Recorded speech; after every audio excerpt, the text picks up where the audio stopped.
Today, my time is already exactly 3 o'clock in our wall clock. So if you have your Bible with you, can you please help me? Here we go, Sister Marie. Thank you so much. Numbers chapter 22. And that is reading from verse 20 down to 22. Okay. So if you have your copy in your hands, your Bible, it's much more better because there are some typographical error in our computer. The Bible said, "And God came unto Balaam at night, and said unto him, If the men came to call thee, rise up, and go with them. But yet the word which I shall say unto thee, thou shalt thou do. And Balaam rose up in the morning, and saddled his ass, and went with the princes of Moab." This is the executive people, the princes of Moab, the emissaries people. And God's anger was kindled because he went. And the angel of the Lord stood in the way for an adversary against him. Now he was riding upon his ass, and his 2 servants were with him. Now, Balaam was going to go with his enemies. Na supposed to be, Balaam will not go to his adversaries. Everybody say amen. Amen. That's the reason why God angry. He was kindled. Let us come into the word of prayer. Father in heaven, thank you so much for this privilege that you have given us again to join together in this house for one purpose: to worship you and to be fed by your word. Hallelujah. And we are all expected for the phenomenon outpouring of your Spirit in our soul. Saturate our hearts today with your power and anointing. Give us, Lord, the understanding so that we might receive your word today. Hallelujah, as the food of our soul. Inspire my life, my lips, Father. I'm going to preach your word with love and with boldness. So I pray that release the power of your word behind this pulpit. And there are salvation that is going to happen in this house today. There will be a revival. There will be a restoration, Lord. Hallelujah. There will be a healing in our physical body. Inner, oh God, and outer, oh God, in Jesus' name. Thank you, Father. We trust in you, and we bring back to you all the honor, glory, and thanksgiving. In Jesus' name we pray. Everybody say amen and amen. Would you lay your Bibles down and shall we give a hand clap of worship and glorify the name of Jesus? As I have told you always, from the rising of the sun until the going down of the same, the Lord's name is to be praised. There's no other superstar in this house. There is only one King of Kings and the Lord of Lords, and that name is Jesus. He is worthy to receive all our praises. Because God wants to witness the portrait of our worship. How you worship God. Hallelujah. Thank you, Jesus. Thank you, Jesus. So before we take our seat, I would love to bring to you the message from the Lord. Permitted, but not blessed. God bless you, and you may take your seat now. Pinahintulutan, dadapwat, hindi pinagpala.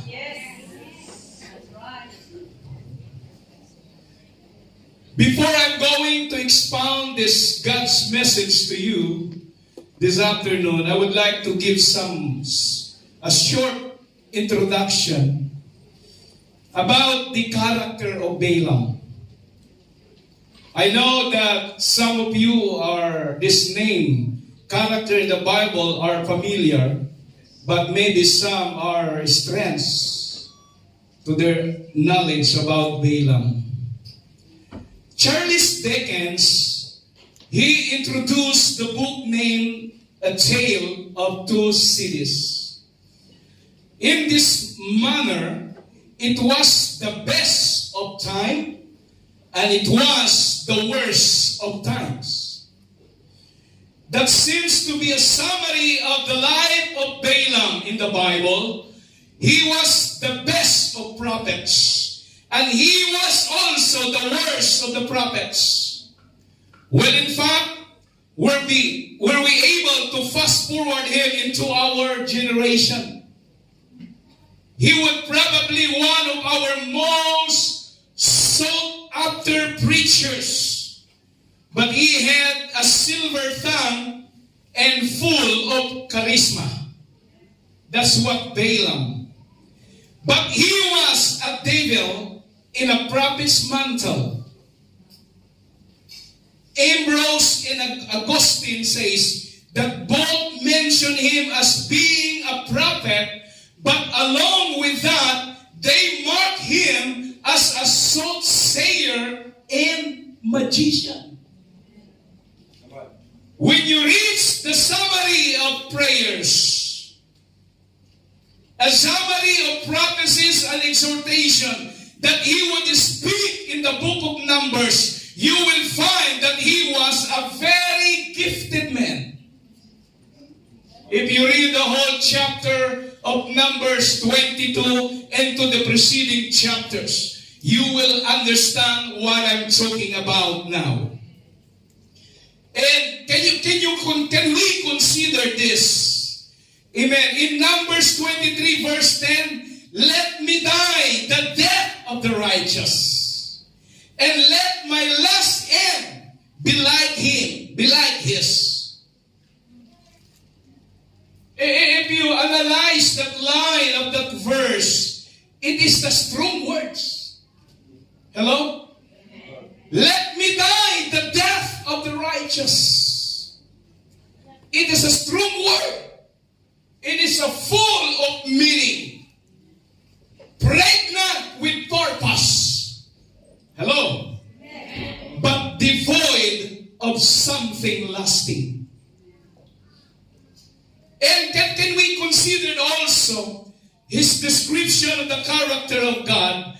In Numbers 23 verse 19, the Bible said, God is not a man that he should lie, neither the Son of Man that he should repent. Hath he said, and shall he not do it? So inside issues from this word praises, revelation with a point, but still lacking something. Right? May kulang. May kailangan quest na you need to find out. So Balaam, the man who was gifted as the prophet, an impostor, who was full of deceit. However, the eloquence with which Balaam preached was enough to fool both Moses and all the children of Israel. Marami po siyang nalugo.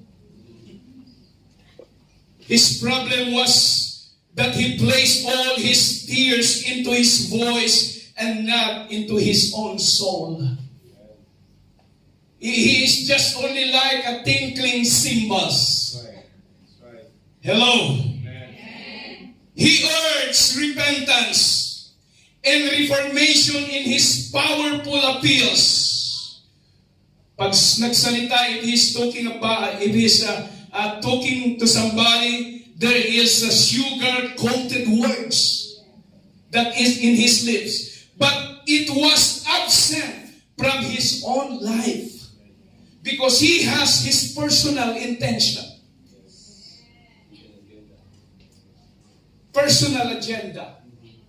So think of Balaam in his all-night prayer weeping on his knees, begging for the direction and opportunity of God, but all of his anxious moment, his perplexing problems, church, his desperation by his own prayer was mirrored by the terrible flow and self-deceit. Sayang! Ano bang English ng sayang? Waste. Sa akin, hindi. He heard as he wanted to hear from God. He hearing his dim and his own understanding was darkened. He became consumed with what time here for him instead of what eternity promised. Naririnig niya lang yung kanyang sarili, hindi ang process ng Panginoon. And despite of all this man was a prophet who saw far beyond those who live with him in that day. Amen. For he would prophetically exclaim when he said, church, in Numbers 24:17, the stars shall out of Jacob and the scepter shall rise up of Israel. He was speaking, church, of Messiah, who was in distant horizon of the future. Shall we say amen? Amen. Then simple epitaph comes from number 31 and 8. Balaam also, the son of Beor, they slew with the sword. Look at that. Despite of those things that he did, is slain by his own people. The Israelites, for when they came to destroy the king of Midian, Balaam was in their midst. That's why he was slain. So we must take, church, a trip to Moab battlefield. There we see hits, there we see rows and files and avenues of the dead, vultures and jackals. Amen, is there. Amen. Hallelujah. And you know, sightless eyes now gaze of the heaven. Balaam, can it be? How did you get there? Why are you on the wrong side of Jordan? How did you fall among the enemy? What's the reason? Balaam, this best and worst prophet, would tell you right now, the Bible said, God let me go, but God didn't go with me. It was permitted, but it wasn't blessed in his going. That's the reason why I preached to you this afternoon that title, Permitted but not blessed. Because the story behind the text in our opening scripture a while ago, when the children of Israel had reached the border of Moab and Midian, here we go, the king of those countries feared that they would be overthrown by this mass of Israelites. They feel insecure because of the mass of the people that came from Egypt.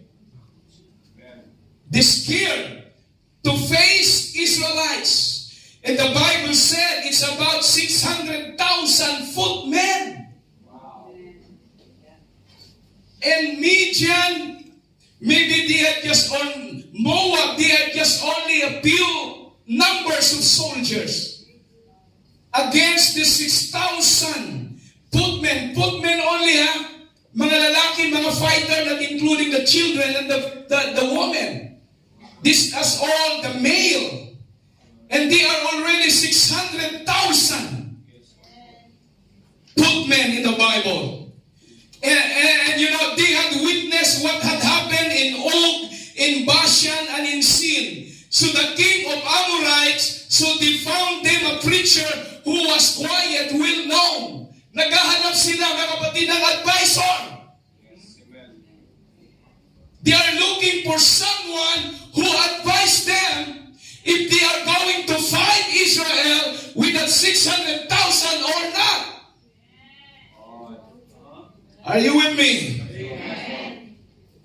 But Balaam's reputation was of such that people knew that whoever he blessed was blessed. And by the same token, those whom he cursed was cursed. And that's what Balaam is. There's a power of tongue, a prophetical word. When Balaam speaks that you are blessed, you are blessed. That's what they believe. And the advice of Midian and Moab is curse Israel. Hello? They said, the king of Moab and Midian sent a messenger promising him a vast reward if he would follow through. May promise lagi ang kaaway sa atin, no? He has a lot of challenge in our life. And the same in the Bible, there is a vast reward that he will follow through. Balaam invited them into spend the night while he inquired of the Lord. Look at that, the enemy. You try to go into your house and linger with you for the whole night. That their purpose is to ask Balaam to curse Israel. Because they are scared. But remember, God blessed already Israel. He is own nation. And then you advise the prophet to curse Israel?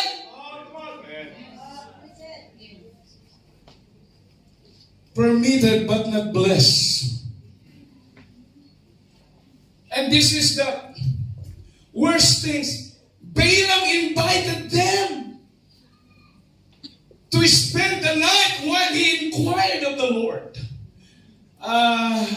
If you don't mind, can you stay in my house, and I would like to inquire to the Lord if the Lord is willing to curse Israel?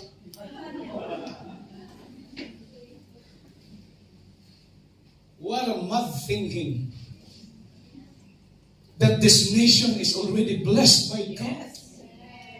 And then you change the mind of God and ask God, Lord, can you allow? I'm going to curse the enemy of Israel.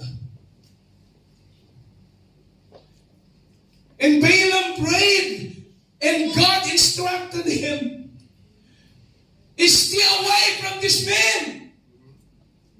Amen. You cannot curse Israel because they are already blessed. Amen. So the next morning, Balaam said, I am unable to go with you. God will not let me.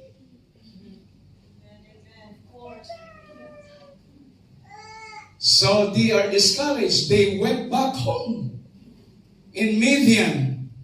And here we go, the Midian again. Another round 2.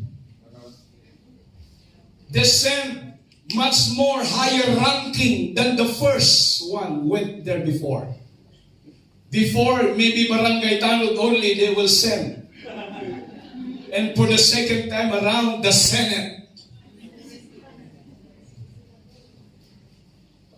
When they went home, and more messengers, emissaries were sent from the king again, they offered a greater rewards and honor Balaam.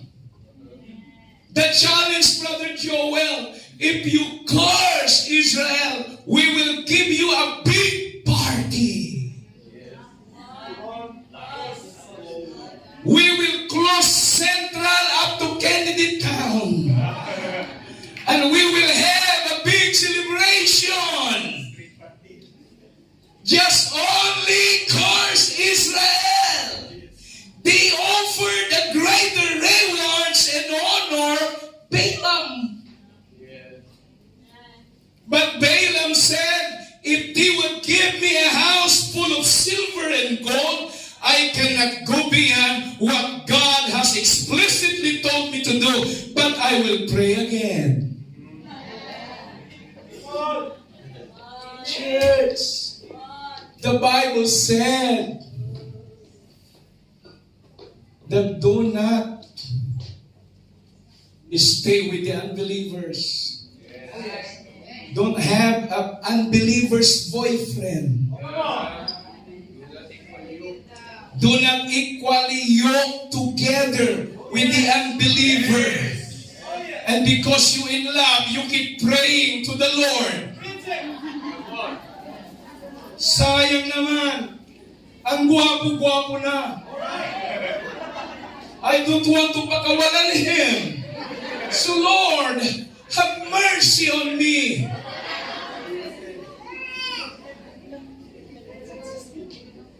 Do not be in a hurry.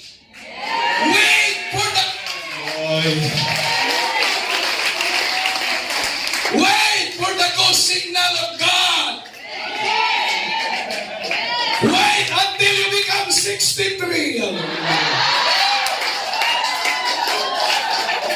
Erase. That's not the part. You're trying to do your best and ask God, Lord, can you change this verse so that my requests were not against my wants?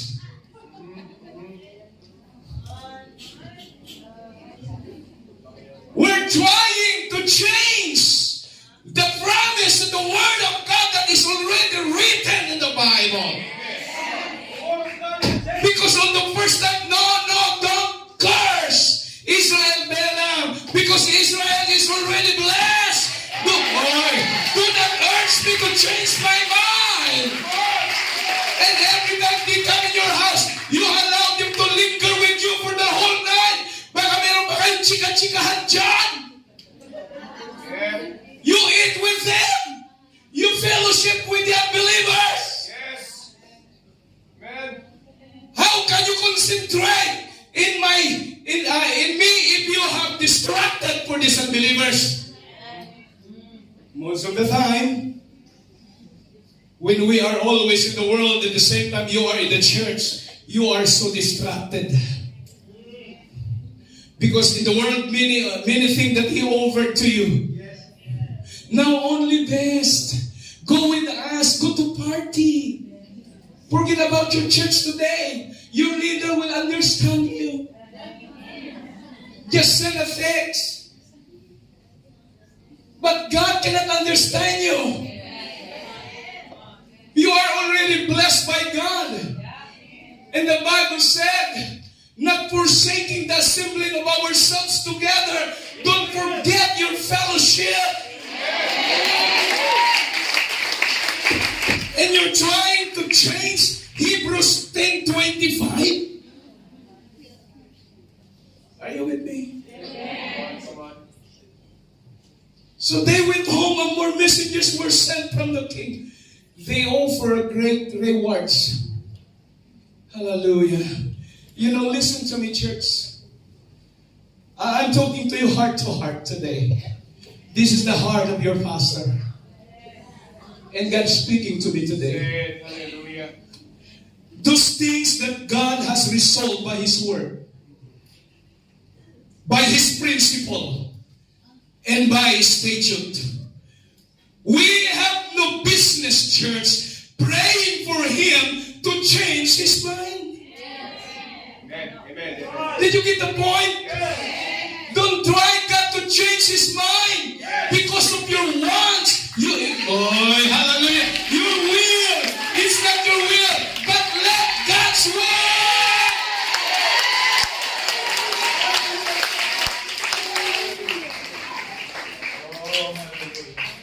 Huwag mong ipilit kung hindi talaga pwede. Yes. Because we all have watched people who have found with their own wills and resolve at an altar and straightway walk away and found that God permitted them to go in that direction. But they We were not blessed, Brother Agmar. Eh, Pastor, ang tagal-tagal na namin nagsama, meron lang ang bunga. Tapos you advise me to separate. You are a Christian, called by God, and you are only blessed. Separate him and give him a chance if he is able to change. But if not, how can you get along with the unbelievers? That's what get kinder and angry with Balaam. He allowed those unbelievers to linger in his home. Amen. Hello?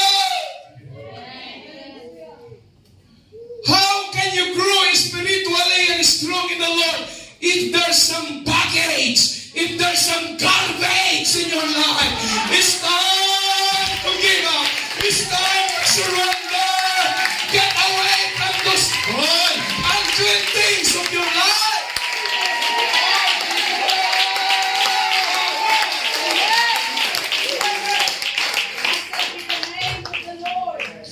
That's why God get angry with Balaam. I told you, Balaam, do not curse Israel. Yes. Even it is my nation that is already blessed. I will tell you, if you are the son and the children of God, if you have filled of the Holy Ghost, no one can touch you. Stand up your pure faith. Hallelujah. Believe what the promise of God. He promised to you. He will never leave you, nor forsake you. Fear not, for I am with you. Be not dismayed, for I am your God. I'm going to help you. I'm going to strengthen you. I'm going to uphold you with the right hand of my power. Trust Him. Trust God with all your heart. And lean not into thine own understanding. And in all thy ways, in all His word, always acknowledge Him. And He shall direct your paths. Your decision. Praise the Lord. He shall direct you. He's going to lead you.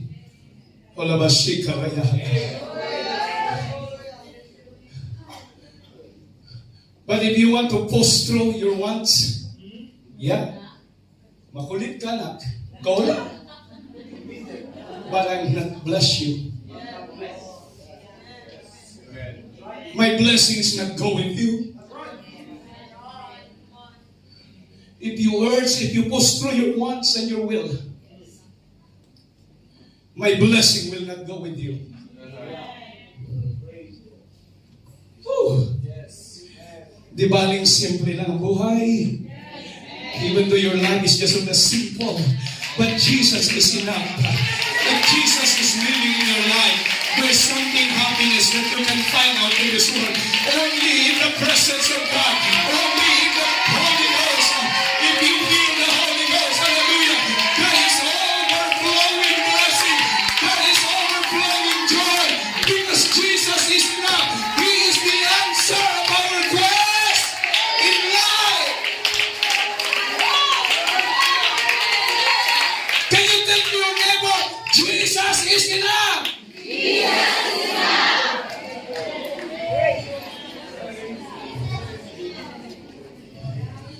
And once again, tell to your neighbor, my husband is enough. Do not add one more husband.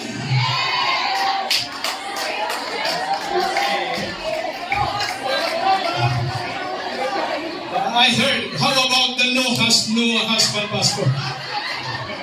Oh, this single is enough. Basta may Jesus. I'm not alone. I have my friends. And He will never leave me. Woo!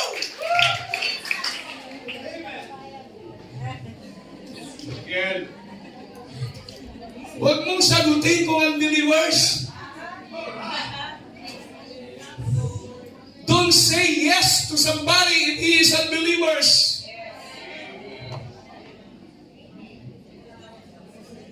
So when Balaam prayed again, how many times Balaam prayed? He knows already the will of God. But he's trying to change God's mind.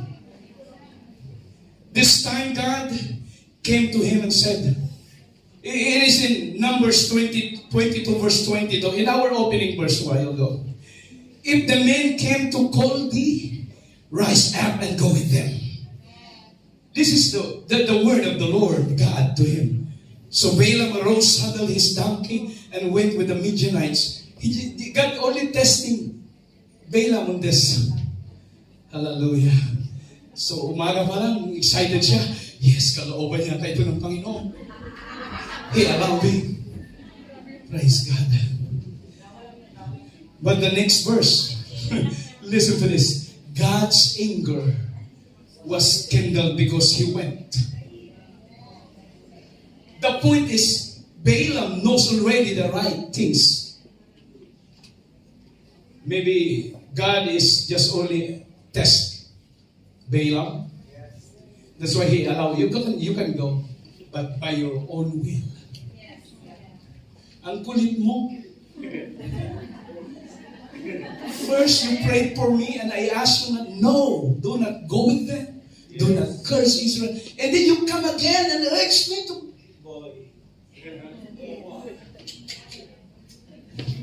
We must be on guard every moment in our lives, church.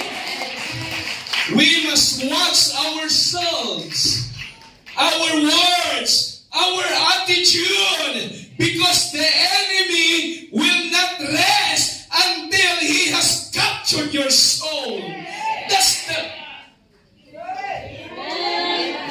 Yan ang purpose ng kaaway. And I like to get that from Satan, the fighting spirit of Satan. I don't want him because he is bad man, but there's something in Satan that I want to grab it from him. The fighting spirit. Every time Satan discouraged, he keep rising up and come to you. He never give up. He never surrenders Satan. Even here, sometimes he's sitting down beside you. Do not hear that preaching. He's trying to close your ears. He didn't give up. That even after you screwed up in this place, Satan is there following you. He never giving up to you. That's what Midian did to Balaam. Shall I say amen?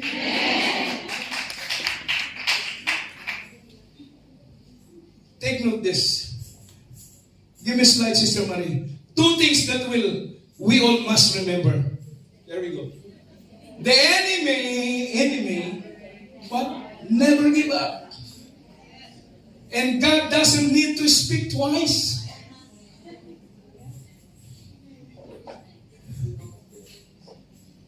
God's will was plainly revealed to Balaam the first time the enemy came to call. Hello? But Balaam's backsliding, he will condemn into his home knowing full well. In-entertain pa niya. Siguro, nilutuan mga kapatid na masarap na kaldereta.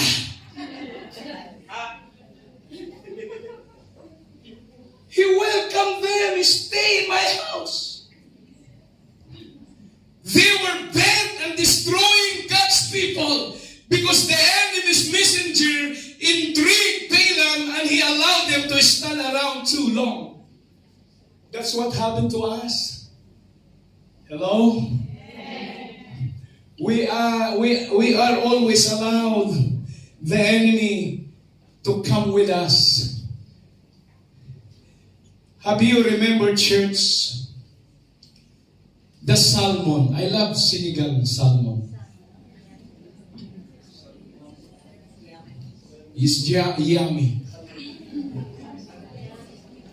The salmon is sent to the king of fish, to be the king of fish. But frequently, he is ridiculously taken. Why? Because 2 or 3 inches of a small red cloth that covering a small hook and half an hour of the work of a fear of a strong rest and patiently, and the fool is placed on the stranger. So it is with men.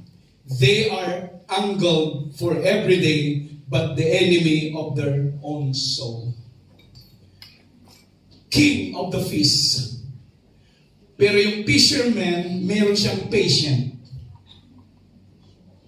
Lagi niyang binababa yung kanyang kawil. He never give up. He never give up until he catch the king of the fish. Hanggang kumagat yung big salmon, yung king of the fish, doon sa bit ng fisherman. That's the enemy. He has a bid on us. And if the enemy find out a chance, amen, the open line of your life, when the time that you are discouraged, that the time that you are maktul, murmur, spout, that's the time that the enemy find a chance to your life. I'm going to drop now my bid. And you answer it, oo nga. Ganyan naman sila dyan sa new life. Pupunta na lang ako sa kabila. Every time I heard that, every time if you are stumble here, you keep looking for another place to transfer. How can resolve or solve your problem if you run away the cause of your problem? The other church cannot solve your problem for where you came from. Settle where you encounter the problem. Go to the people who hurt you and ask, sis, forgive me. Masyado akong pasaway. Hello? Come on, Pastor. Because if you run away and find another church, you're the same, no change in your life. Hello? This is the place where you belong. This is the place where God calls you. Settle in the altar. Let the Holy Ghost change your life. Let the power of God inspire you.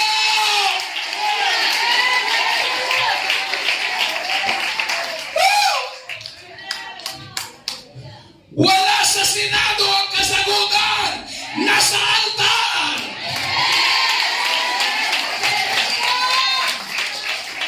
Jesus said, put down your offering before you go to altar. Go to the person who hurt you.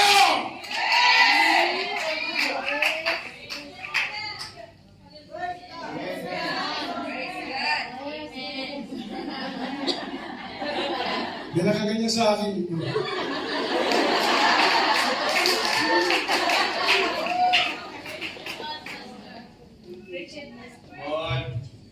Paano kung nag-rapture?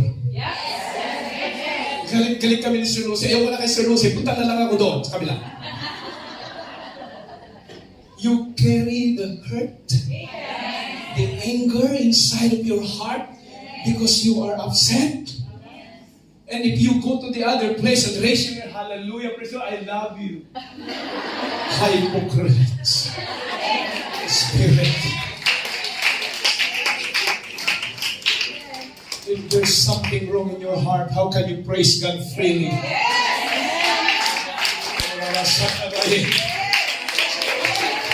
I making a sense, church?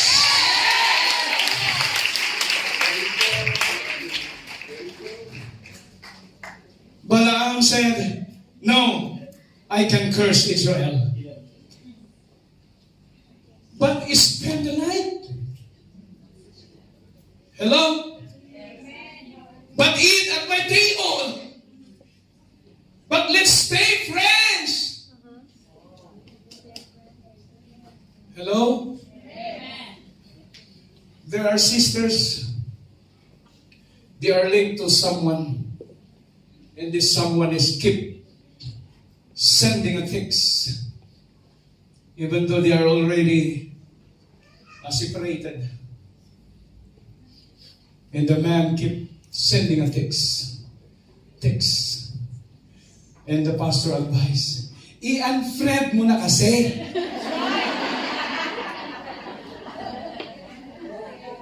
Mag-change ka na kasi ng SIM card. That's what Balaam. Hello? He kept spending time. At night time, nagtitextan pa rin sila. Alam mo, kahit pinagsiwalay na tayo, even though we face in the office of the pastor, but they are still spending their time at night. How are you? Are you hurt? My. Eat at my table. Kung gusto mo, lumabas ka, mag-dinner tayo. Friends pa rin sila. That's what Balaam in the Bible. He kept urging Balaam. And he inviting him to come in Midian, right? Yes, that's the sad things when Balaam go with the enemy. God said it. There's no need for him to say it again to prove it worth. God said it once, that's enough, Balaam. Twice in the Bible, church, we find mention that Jesus was born of a virgin. The new birth is mentioned several times. Our holiness possession is found several times. But once ought to be enough. Hello? Amen. When you tinker with things under the gears of, I will pray about it, you find yourself in dangerous territory. You are only shortly away from fraternization with the enemy. The price at stake with your own soul. Stop connecting to the world. Amen. Shall we say amen? Amen? Don't go with the world. Separate with the world. You are already separated into the Word of God, into the holiness of God. You are already saved. Do not waste that opportunity that God saved you by His grace. He didn't choose you because you are bad. He chose you because God loves you. Whoever you are, church. Hallelujah. God will not see your background. God will not see your weakness and flaws because He said that there is love. There is faith in your heart. Because when Balaam prayed a second time, God told to Balaam to head out, Balaam. God said, go ahead and go. I am not going with you. God said, you have my permission, but don't have my blessing. God said, I will allow you to do it, but I'm not going to bless you, Balaam.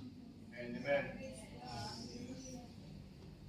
Some may think that just because God gives them permission to do something means God is blessing them. I tell you how wrong they are. Because permission doesn't carry approval. Permission doesn't imply blessing. Power doesn't imply right. And even opportunity doesn't bring sanction. Why? In Kibrot Katarva, Yaog Hataba, have you remembered that? The children of Israel began to murmur. They were sick of manna. They wanted meat. And God sent a wind that brought a flock of quail into their midst. So they collected barrels and barrels of quail. While the flesh was still in their feet, the wrath of God was kindled against them. Hanap ka ng hanap, hindi ka masatisfied. Praise God. My spirit is enough for you to become happy. My promise is enough to you to become victorious. Do not find another way that you become victorious. My power is enough to become an overcomer. My power is enough to become more than conqueror. So hallelujah, church. Give them their request, but send leanness into their soul. A plague is most them. Ang sabi ng Diyos sa Israelites. So it becomes the accumulation of habits sometimes in our life. So it becomes the repeated indulgence of our some illicit desire. So it becomes repeated disobedience. And when you try to turn around and come back, something hinders your progress because you are always pasaway. Go ahead and go to Moab, Balaam, and more often than not those who never make it back. Go ahead. And for those who do not make it back, they find themselves much in the condition like Noemi, who went to Moab during the famine. He was bent, he was broken, and bitter. Gusto mo ba yun, mga kapatid? Amen. Di baling simple lang akong Kristiyano, but I'm happy every day, and I'm satisfied by the blessing of God. Walang sama ng loob, no hurt, hindi ako nahihiya because I know the time when Jesus come, I am ready to face Him in the air. Come on, hallelujah. Glorify the name of the Lord, glorify the name of Jesus. Yes, I'm going to finish my message today, but I want to clear it to you. It first began with a way which leads to an error, which finally cumulate in a doctrine that destroy a man. The Balaam's pattern. A Balaam's pattern. There arises a series of New Testament scripture that brings us to pattern in the lives of men who are accustomed to become Balaam's of life. There we are. In 1 Peter 2:15, you can see the way of Balaam. In Jude 11, the error of Balaam. In Revelation 2:14, the doctrine of Balaam. It first began with a way, which leads to an error. But the pain of his humble walk could not even convince him, because the sensible thing to have done would have returned home and rested to the foot until he will forgotten the whole matter with Balak. Church, the way of Balaam led to the error, amen, of Balaam, which sealed his dome and doctrine of Balaam. In my conclusion this afternoon, I am very fearful that some may have had a limited work of the Spirit on their lives. They took just good enough to keep the preacher of them. Nang parang feeling na ako yata yung pinapanapaan ni Pastor Librato. Paano kaya nalaman yung secret ko? They look just good enough to keep people from wondering about their spiritual status. They have just enough knowledge of the Word of God and keep God at safe distance. But on the inside, deceitful heart. How can you serve God if there's something garbage inside of your life? Amen. How can you become happy, church? If you add one more husband in your life,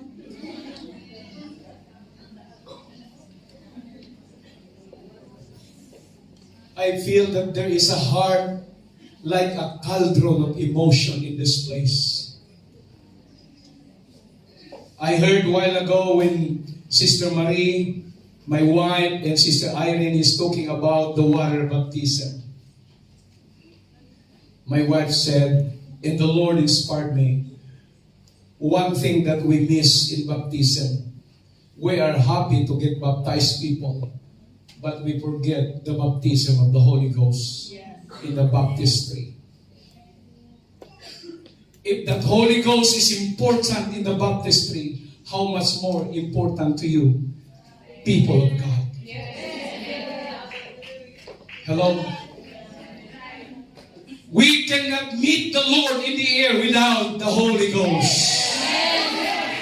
Do you want to fly to meet Jesus? We need the spiritual helium. You cannot fly without the Holy Ghost. The fire can enable you to fly in the air. That's why every time we meet together in this place, we need to go home filled with the fire of the Spirit of God. Hallelujah! Because the Holy Ghost is going to confirm everything in your life and satisfy your quest in life. Kapag may kulang sa buhay mo, the Spirit of God is enough to complete your quest. Shall we say amen? Huwag kang papayag. Uwi ka dito na walang Holy Ghost ang buhay mo. Do not go home without the fire of God. Oh, hallelujah. If the kitchen is need fuel, how much more your life needs also the fuel.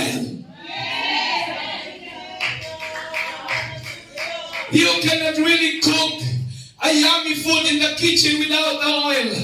Right? Kung without the oil, puro flans. Food, ang pagkain mo. Nilaga. So in the kitchen, one of the most important ingredients is oil. Without oil in the kitchen, your cook is not complete. How much more in the church? Without the oil of the Holy Ghost.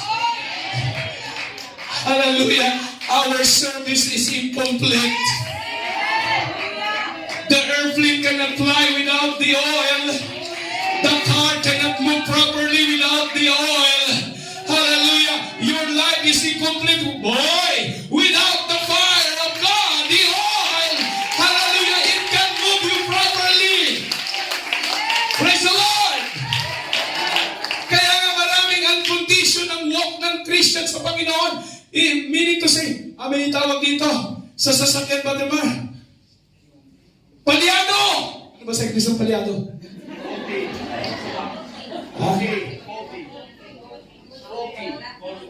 Faulty? Yes. Salamat sa dictionary doon.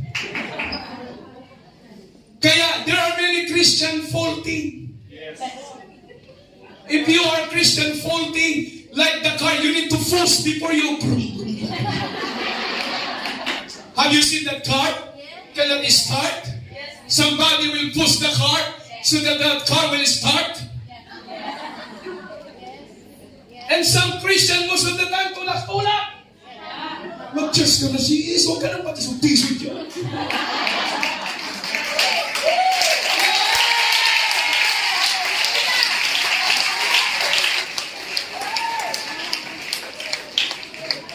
So ang faulty car, bakit ito manda? Kulang sa fuel! Kulang sa fuel! Ang faulty Christian, kailangan mo rin ang fuel!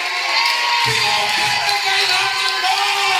Kailangan masunog ang spiritual engine mo!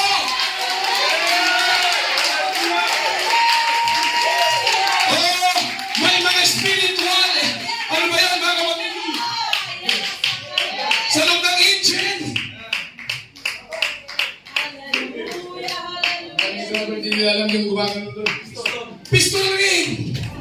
Maraming spiritual pistol ang Christian walang oil. Kaya hindi gumagalaw. Pagdating sa worship, nandun lang nakaupo pa kung kuya-kuya ako. Walang fuel. You need a fuel so that you can move. You can run. You can jump. Kaya marami na may fuel. You can tell you need a fuel. Come on, hallelujah. If God is going to permit you, you need a fuel of God. Oh, hallelujah. That's what we need in the last days. Come on. If you feel the caldron of fire, that's the fuel of the Holy Ghost.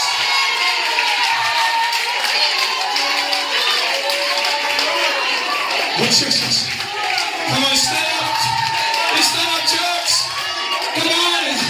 If you feel the oil, if you feel the fuel, come on. The spiritual engine mo, kailangan gumalaw.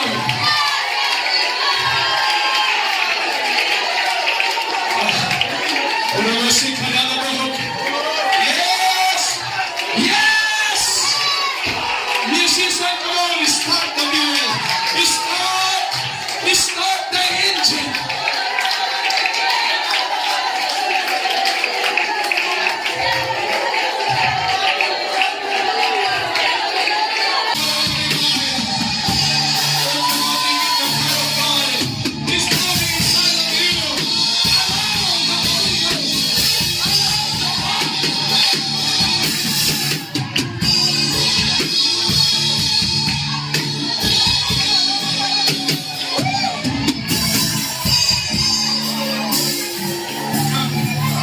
Come feel the altar.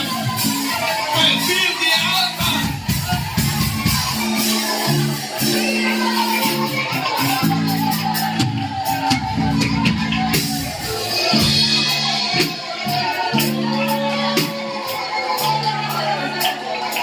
Oh, hallelujah. Hallelujah. If you feel to run into the altar, why not, church? If you feel to come in the Lord, come closer to the altar. Can you bring someone with you? Can you bring someone with you?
to somebody.